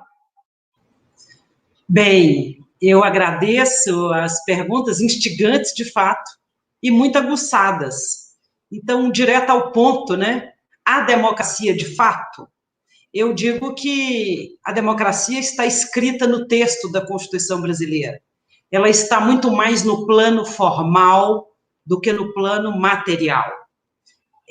Da mesma forma com a igualdade. Quando nós falamos de igualdade, nós lemos em vários textos escritos, muito bem escritos alguns, mas, de fato, a chamada igualdade substancial ainda é algo distante da nossa realidade.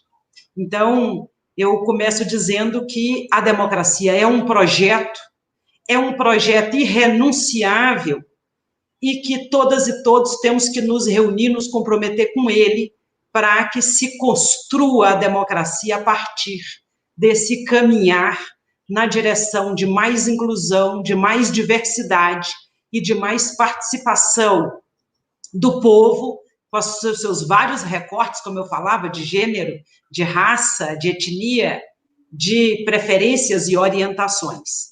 E quando nós falamos de futuro, a palavra de hoje, e a professora Hélida entusiasma com a sua explanação, igualmente o professor Bruno, eu volto um pouco na história, até ao ensejo do dia de hoje, lembrando que a primeira mulher negra no Brasil, Antonieta de Barros, é que elaborou uma lei, criando o Dia do Professor. Ela, Antonieta, que se notabilizou pela defesa da educação pública de qualidade para todos e todas. Então, Antonieta se fez presente e revolucionária na vida brasileira, e muito provavelmente a maioria arrasadora dos brasileiros não sabe quem é Antonieta de Barros. Então, voltando um pouco na história, é fundamental para pretendermos uma democracia de fato, recontarmos a história para apresentarmos homens e mulheres negros desse país que construíram, que carregaram nas costas um pouco do que nós podemos hoje usufruir. Então, faz parte desse projeto de democracia rever e recontar a história com os seus reais protagonistas, com as suas reais participantes, e eu faço um destaque especial às mulheres negras. E no que se refere ao modelo de cotas, claro, cotas como início, como ponto de partida, cotas são ações afirmativas importantes.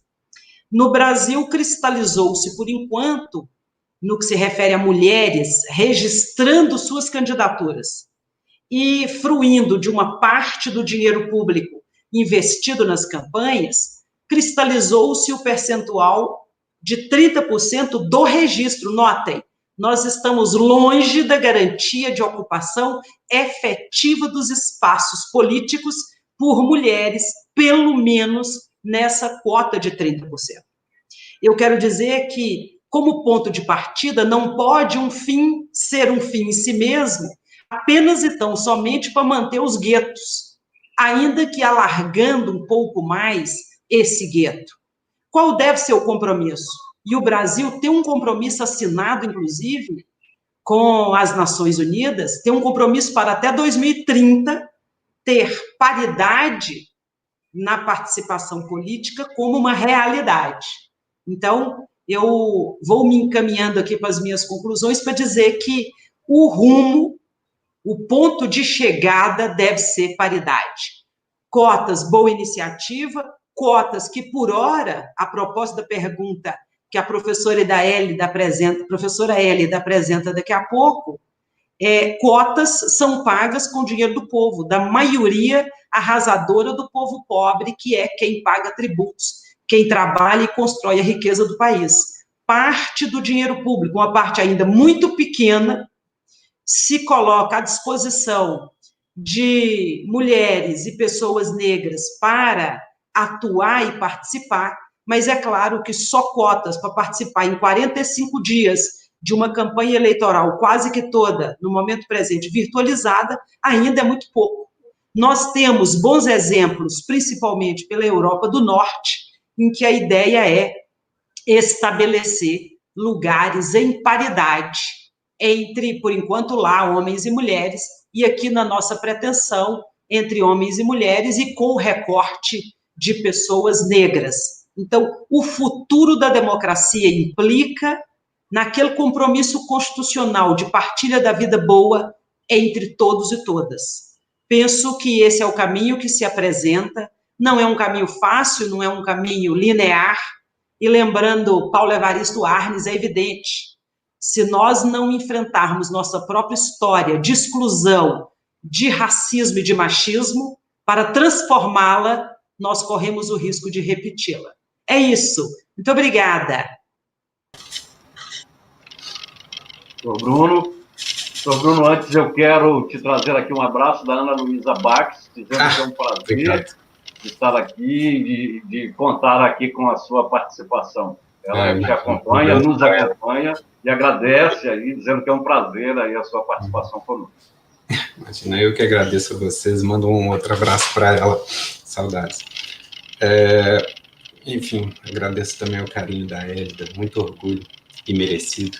Tenho muita admiração pelo trabalho dela, o trabalho da Edilene, que estou conhecendo agora. Prazer. Eu acho que eu vou começar pela mais tópica, né? Para expandir rumo à democracia. Né? Sim, claro, quantos partidos existem é o de menos, num certo sentido, talvez a gente tenha aqui o contrário, né? A gente bota requisitos estritos para a mera existência dos partidos, de adesões, listas, registros formais, etc. E outros lugares botam quase nada. Estados Unidos, nesse sentido, tem centenas de partidos.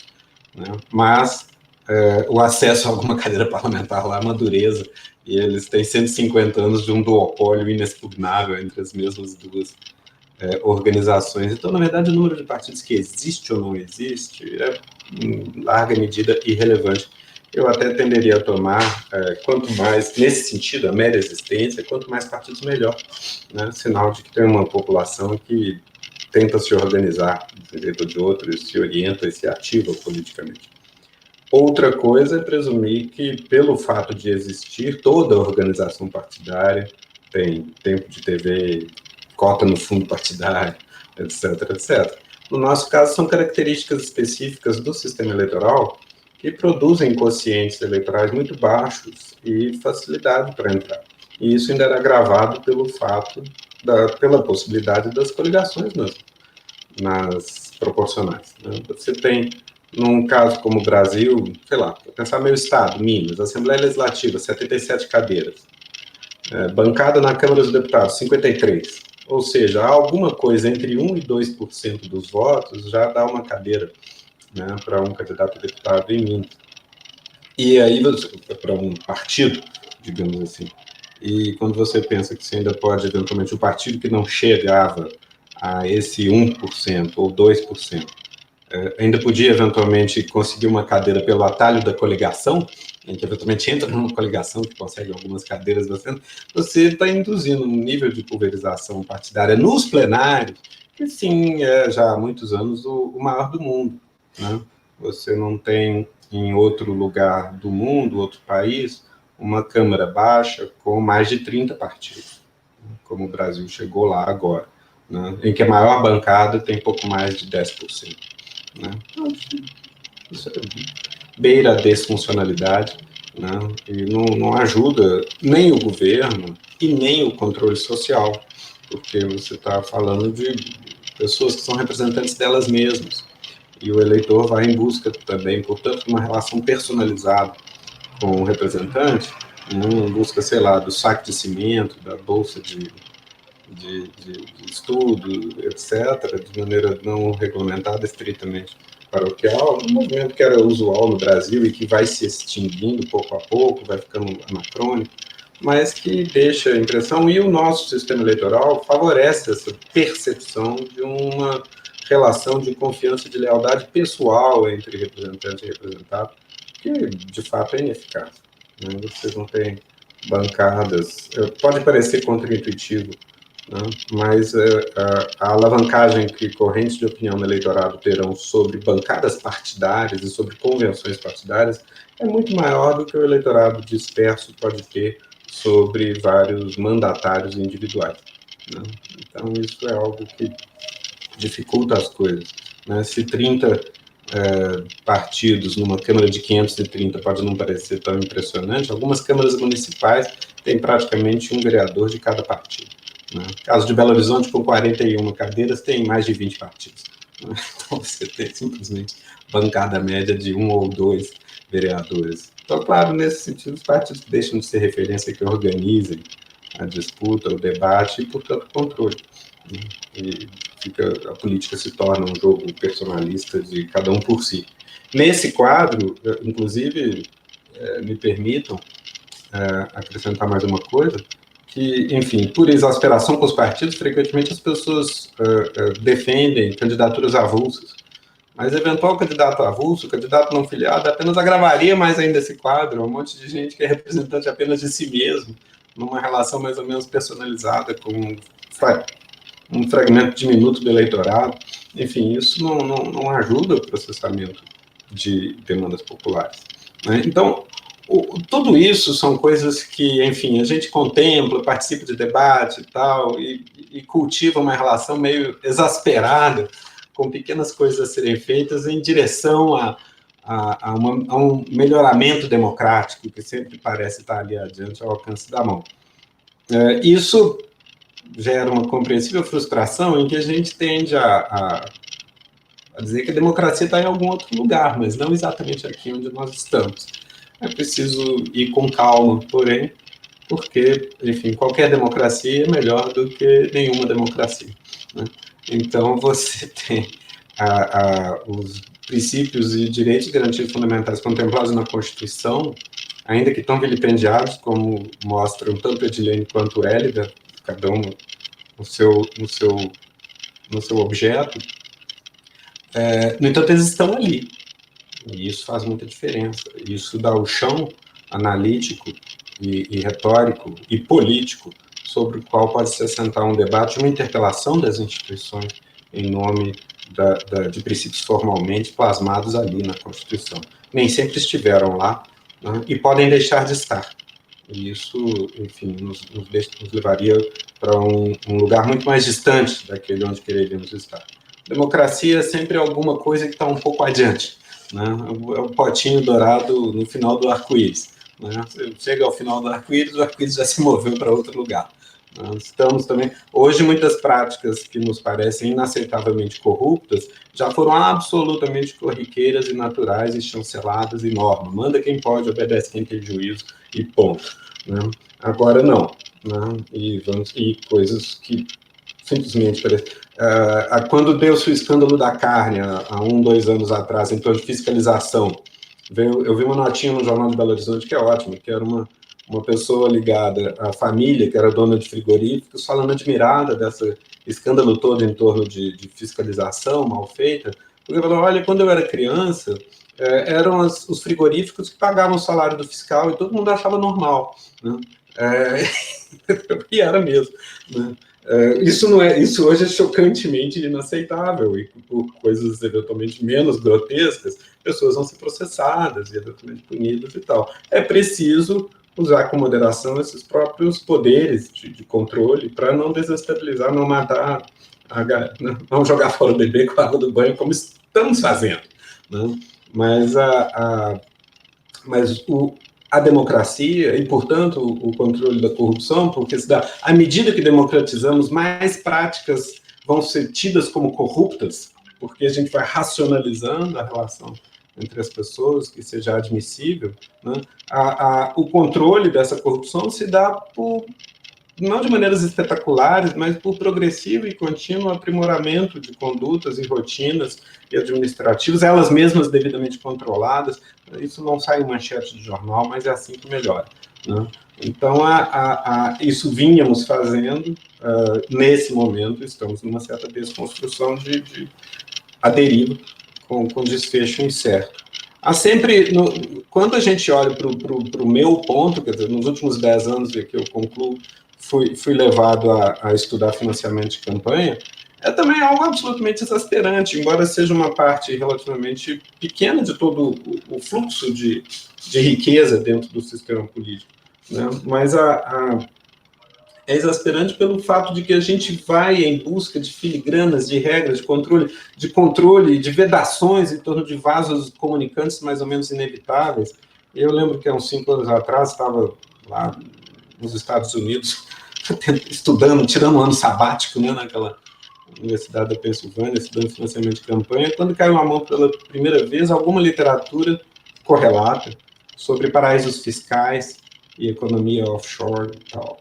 E, sinceramente, a sensação que dá vontade de desistir, porque na hora que você vê o tamanho dos ralos, você está exatamente tentando se ater a prestações de contas eleitorais, etc., de maneira que fluxos de riqueza mais ou menos declarados possam produzir uma paisagem de competição eleitoral equânime.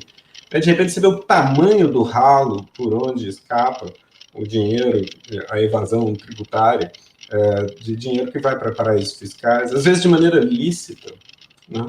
Mas que simplesmente só negam ao Estado a sua fatia devida pelos serviços, pelas garantias da propriedade, pelos serviços infraestruturais prestados, em que simplesmente quem tem suficiente organização e escala para se organizar de maneira planetária, pode, num ato administrativo de mudar uma sede contábil de alguma coisa, desloca a sua base tributária drasticamente, produzindo uma evasão de fluxos, se não ilícita, mas que tem profundos efeitos políticos e faz a gente se sentir fazer um papel de idiota, né? Simplesmente, ao não apenas pagar impostos, mas tentar ver jeito de, eventualmente, controlar alguns fluxos que irrigam as disputas de poder no país, porque simplesmente isso é uma montanha de dinheiro, uma parcela bastante expressiva do PIB global, que está totalmente fora do radar, e frequentemente quem entra clandestinamente no jogo, eventualmente por financiamentos de campanhas, também nas democracias centrais,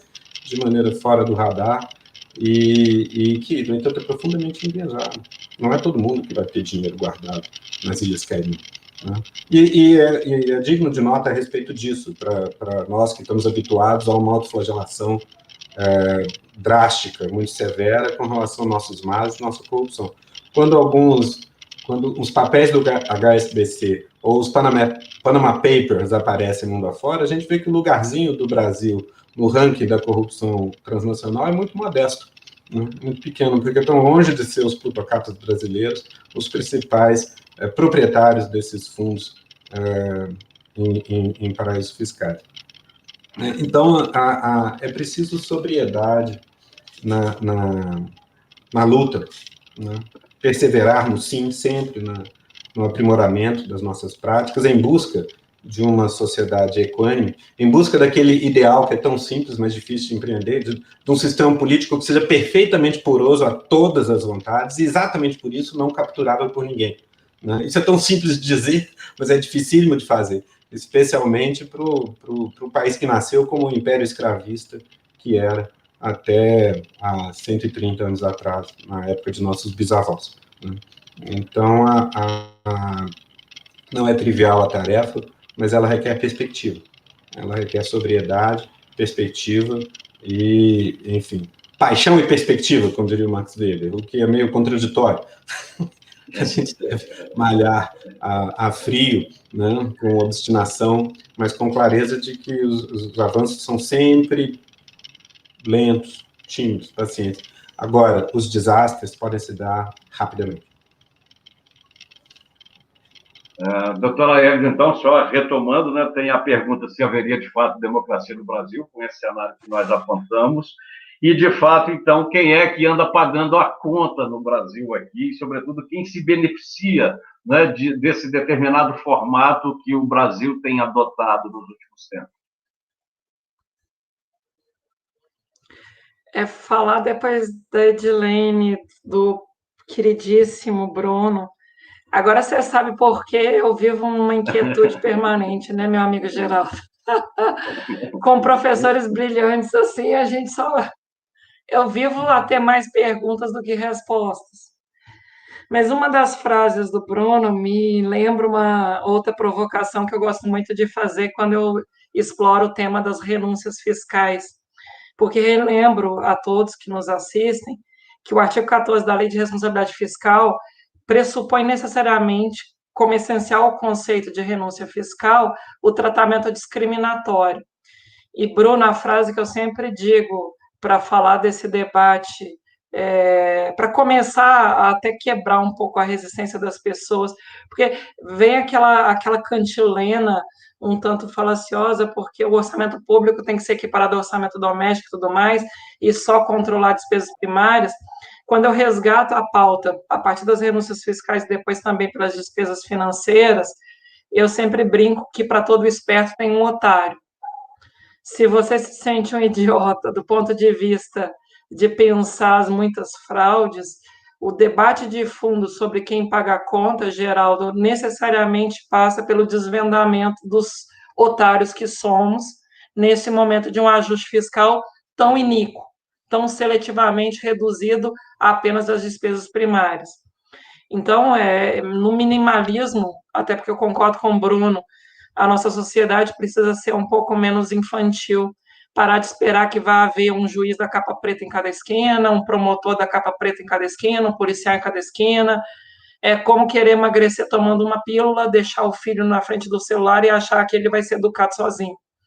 A nossa sociedade também precisa participar desse processo de freios e contrapesos. Eu sempre dizia para os meus alunos também que ninguém melhor controla o concurso senão o candidato, ninguém melhor controla o fisco senão o contribuinte, ninguém melhor controla o serviço público senão o usuário.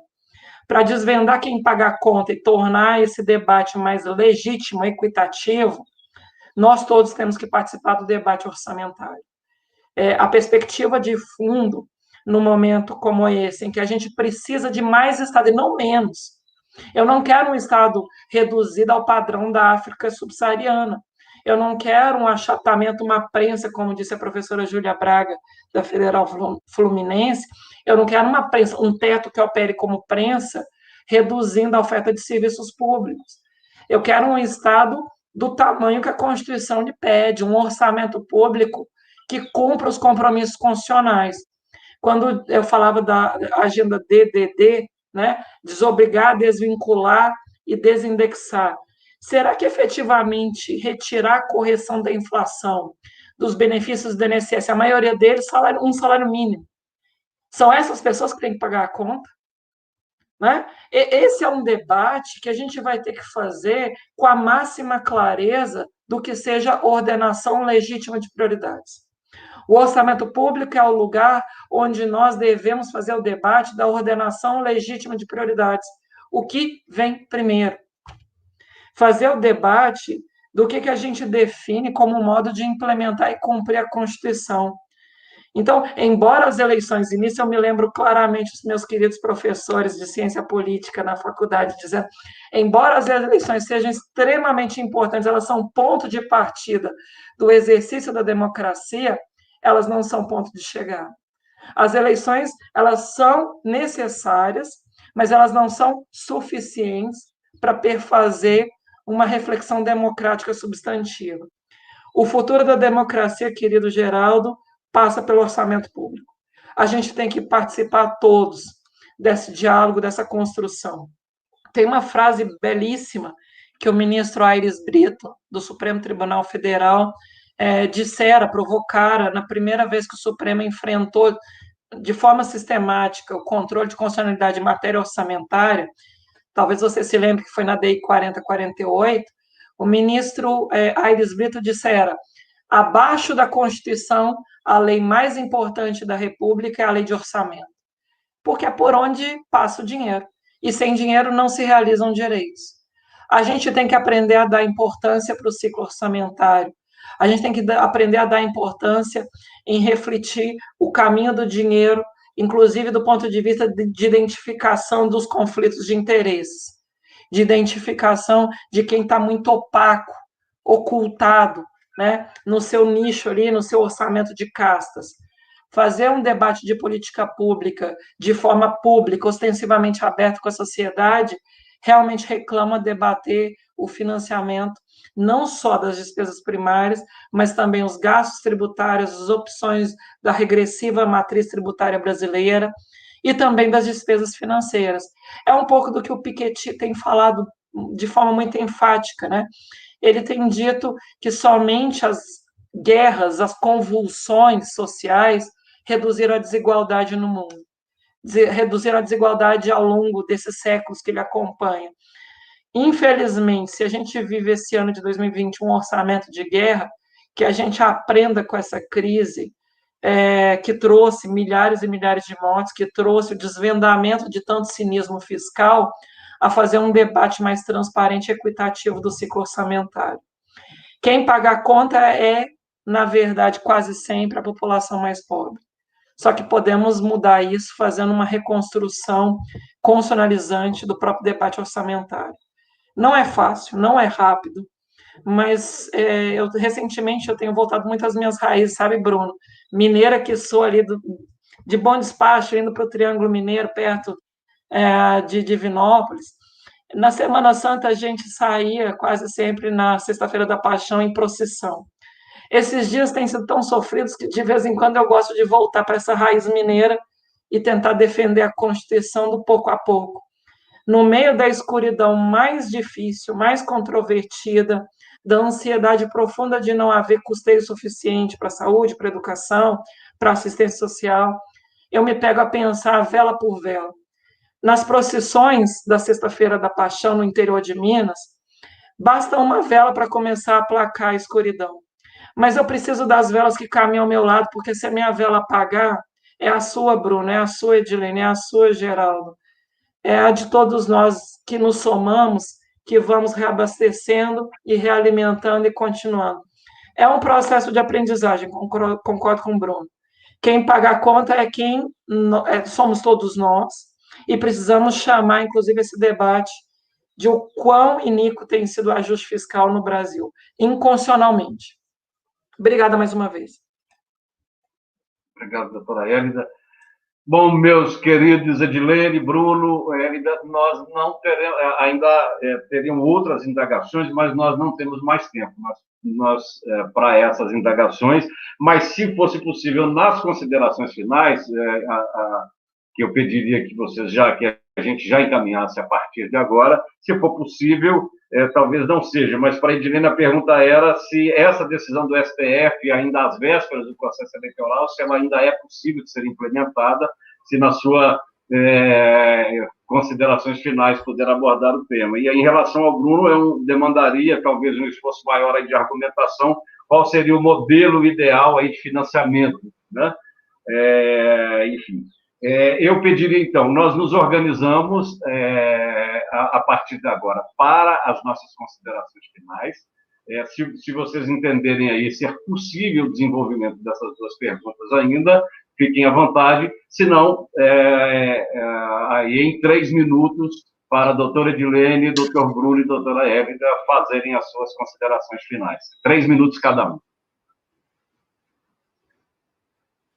Muito obrigada. Eu digo que nunca é tarde para começar o resgate histórico, a dívida com o povo negro e principalmente as mulheres desse país. A decisão do Supremo Tribunal Federal na DPF 738 diz que um monte de recursos públicos do Fundo Especial de Financiamento de Campanha tem que ser aplicado proporcionalmente ao número de candidaturas negras registradas. É conta matemática a partir do registro das candidaturas e a partir das estatísticas do próprio Tribunal Superior Eleitoral. Portanto, embora haja alguma dificuldade distributiva, é verdade, alguma dificuldade de que esse dinheiro chegue onde ele deve, que é principalmente nas campanhas municipais dos municípios médios e pequenos, embora haja alguma dificuldade, é possível, sim, dar cumprimento à decisão do Supremo nesse aspecto das cotas de estímulo às candidaturas das pessoas negras. O ideal, sem sombra de dúvida, é que a matéria seja claramente regulada por lei do Parlamento brasileiro, com amplo debate e visibilidade do tema.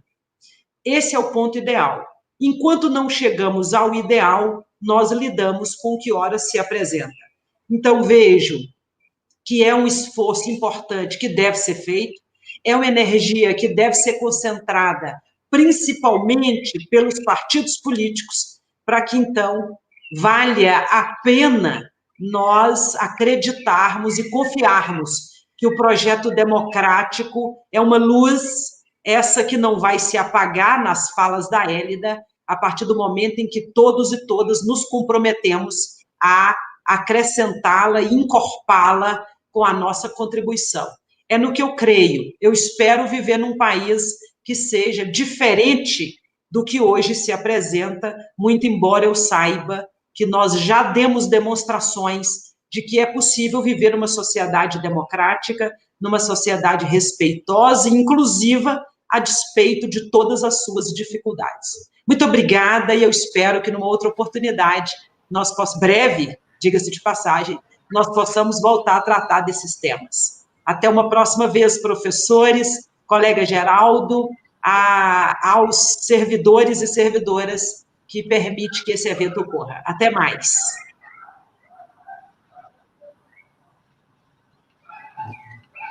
Doutor Bruno, 3 minutos. Sim, já. Bom, certo.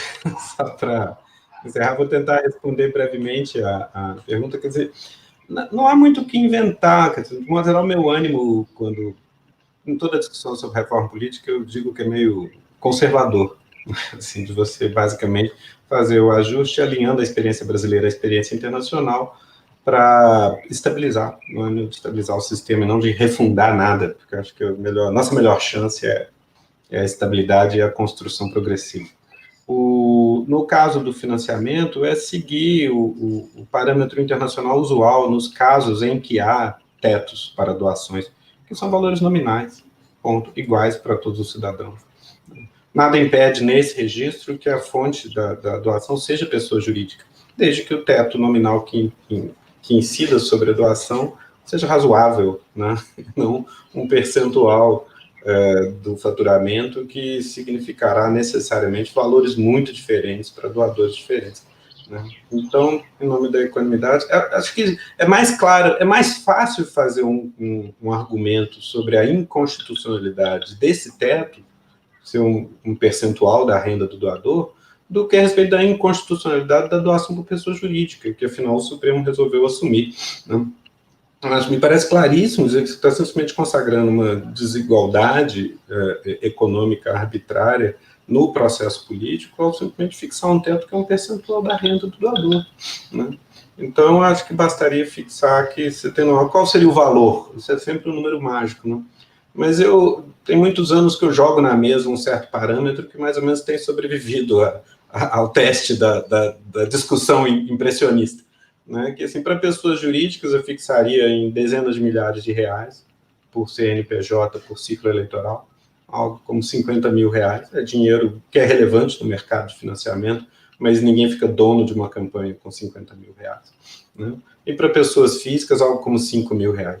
A maioria de nós não está em condições de doar 5 mil, mas é o mesmo espírito. Ninguém fica dono de uma campanha com 5 mil. Mas é viável ainda fazer um mercado de financiamento privado a partir de arrecadações que chegam a esse teto. Com esse tipo de valor, eu manteria pessoas jurídicas, porque a presença das pessoas jurídicas na prestação de contas nos ajuda, como analistas, e ajuda os cidadãos a mapear quais são as fontes de interesse representadas por aquele deputado, né? Porque na medida que na prestação de contas oficial de campanha dele vem os setores que os apoiaram, a gente sabe quem é quem, né? Então, é uma informação de interesse público que fica formalmente disponível, desde que o limite não sejam 500 milhões de reais, mas algo como 50 mil reais, ou algo perto dessa ordem de grandeza, digamos, a gente está falando de um sistema, em princípio, governável. Haverá fraude, haverá laranja. Muito bem, por conta e risco de quem delinquir, né? Não essa chancela da legalização da influência assimétrica que a gente fez nos últimos 20 anos. Uma pena. Isso é um flanco exposto que talvez tenha desestabilizou seriamente o sistema político e talvez tenha meio que destruído na forma em que ele se encontrava há 10 anos. Agora é tentar pôr em pé de novo em condições bem deterioradas. Doutor Bruno, muito obrigado. Doutora Hélida, 3 minutos para suas considerações e não podemos passar disso. Bom, antes que você me contingencie o tempo, né, Geraldo? Eu vou ser parcimoniosa na síntese, realmente demandando que a gente construa a democracia que queremos, cada qual a partir do que lhe cabe.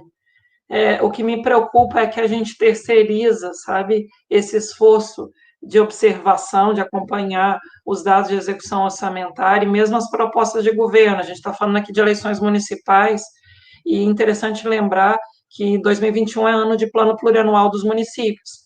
O PPA municipal nada mais é do que a positivação em lei com densidade orçamentária, com repercussão orçamentária, das promessas que estão sendo feitas agora, né? Tudo que se propõe a título de plano de governo no nível do executivo municipal, bem ou mal se tornará programa de duração continuada ou despesa de capital do PPA. Então, como síntese dessa procissão de fé que acredito e defendo que a democracia deve ser, eu peço que todos façamos uma escolha maturada, uma escolha pausada sobre que programas queremos ver de fato identificados no PPA do ano que vem nos municípios onde votamos. A gente precisa começar a partir de nós mesmos. Terceirizar a melhoria da democracia brasileira para um quadro de lideranças salvacionistas, de quem quer que seja, sabe? Não se ocupar de fazer agora uma escolha madura, é efetivamente continuar a reclamar de forma infantil pelo que se sucede no nosso país. Já que estamos aqui a debater, que comecemos por nós mesmos. Que comecemos, inclusive, a pensar nos programas de duração continuada que queremos ver materializados, as obras, os investimentos que queremos ver materializados no PPA municipal de 2021, a ser formulado em 2021, mas para o período de 2022 a 2025. É um bom ponto de partida, mas também, claro, com todos os mecanismos de proteção institucional, de regras do jogo que o Bruno suscitou, e com todo o esforço de inclusão substantiva que a Edilene também bem avaliava. Não dá para construir uma democracia melhor se nos excluirmos desse processo de responsabilidade por ela. Em síntese, é isso. Bom, quero registrar aqui a fala do Edmo, ele está dizendo aqui, os comandos constitucionais que asseguram justiça social e igualdade são hoje contrariados por outras disposições, como o capítulo tributário e o teto de gastos. A Marilei Rocha cumprimenta todos vocês, e o Edmo também cumprimenta pela iniciativa e aí do CEFOR, e a Marilei diz que a ela preocupa o nível dos candidatos e a não capacidade de intervir positivamente no debate dessas questões todas aí que vocês suscitaram nas exposições. Eu quero agradecer mais uma vez a Tatiana e a Bruna, que tornaram essa live mais inclusiva pela linguagem brasileira de sinais. Tatiana e Bruna, muitíssimo obrigado. Vocês fazem um bem enorme ao nosso trabalho, porque faz com que o nosso trabalho chegue a mais pessoas. Meus queridos, doutor Bruno, minha querida amiga doutora Edilene, minha querida amiga Hélida, foi uma alegria enorme ter vocês aqui. Vocês trouxeram uma contribuição de grande valia para esse debate nesse momento da história brasileira, e eu posso dizer que agradeço em nome da Consultoria Legislativa, a qual eu pertenço na Câmara dos Deputados, agradeço em nome da Escola de Governo, que é o CEFOR, agradeço em nome da própria Casa, da Câmara dos Deputados, que está com as portas abertas para vocês continuarem conversando e debatendo conosco, e posso dizer também que agradeço em nome do povo brasileiro, porque as reflexões que vocês trouxeram interessa a cada um de nós pessoalmente, interessa a casa, mas interessa fundamentalmente ao povo e à democracia brasileira.